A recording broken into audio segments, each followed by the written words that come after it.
Hi hello ನಮಸ್ತೆ, welcome back to my channel. ನಾನಿವತ್ತು ಈಗಿನ ಜನ್ರೇಷನ್ನವರು ನೆಮ್ಮದಿಯನ್ನು ಕುರಿತು ಹುಡುಕ್ತಾ ಇರ್ತಾರೆ.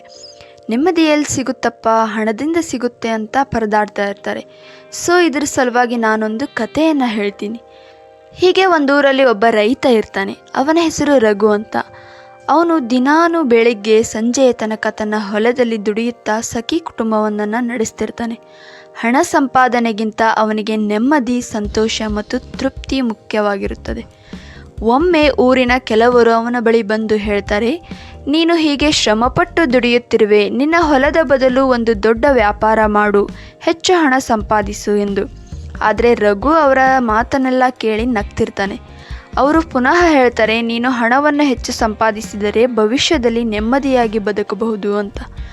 ಆಗ ರಘು ಸುಮ್ಮನೆ ನಗ್ತಾ ಹೇಳ್ತಾನೆ, ನಾನು ಈಗಲೇ ನೆಮ್ಮದಿಯ ಜೀವನವನ್ನು ಬಯಸುತ್ತಾ ಇದ್ದೀನಿ, ಭವಿಷ್ಯದಲ್ಲಿ ಅಲ್ಲ ಅಂತ. ಈ ಮಾತನ್ನು ಕೇಳಿದ ಊರಿನವರು ಆಶ್ಚರ್ಯಪಟ್ಟು ಅದು ಹೇಗೆ ಎಂದು ಕೇಳ್ತಾರೆ.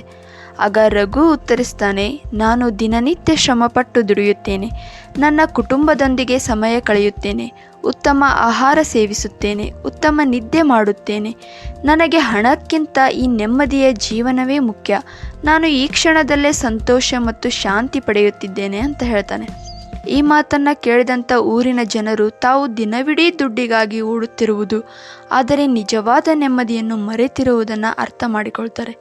ಅವರು ಸಹ ಅವರ ಜೀವನ ಶೈಲಿಯನ್ನು ಪುನರ್ವಿಚಾರಿಸಲು ಪ್ರಾರಂಭಿಸ್ತಾರೆ. ಸೊ ನೆಮ್ಮದಿಯ ಜೀವನ ಹಣದಿಂದ ಮಾತ್ರವಲ್ಲ, ಸರಳತೆ, ಪ್ರಾಮಾಣಿಕತೆ ಮತ್ತು ತೃಪ್ತಿಯಿಂದ ಕೂಡಿದೆ. ಪ್ರತಿ ಕ್ಷಣವನ್ನು ಸಂತೋಷದಿಂದ ಎಂಜಾಯ್ ಮಾಡುವುದು ಬದುಕಿನ ಅರ್ಥ. ಸೊ ನೆಮ್ಮದಿ ದುಡ್ಡಿಂದ ಸಿಗೋದಿಲ್ಲ, ನಾವು ಇರೋದರಲ್ಲೇ ಖುಷಿ ಪಡಬೇಕು ಅನ್ನೋದೇ ಈ ಕಥೆಯ ಸಾರಾಂಶ. ಧನ್ಯವಾದಗಳು.